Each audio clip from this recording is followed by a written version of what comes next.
How to fix the Snapchat remix option not available? First of all, launch your Snapchat application on your device. Sign into your account.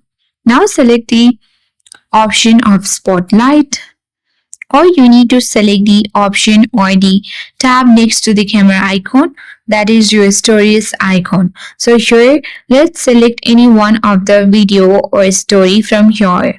So suppose if this is any of the story that I want to remix, you can tap the three dots at bottom right corner, and here I got the option to remix a snap. But if you don't have this remix option on your Snapchat, simply you need to make sure that you have updated your Snapchat app.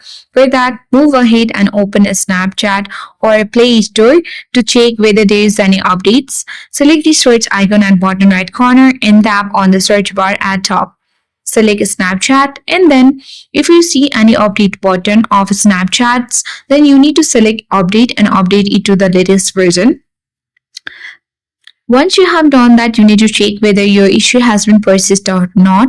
If not yet, you can easily clear the cache and then reinstall the app and fix a Snapchat remix option not available problem. So that's all for today. If this video helped you, then hit the like button and subscribe for more tech and tips videos.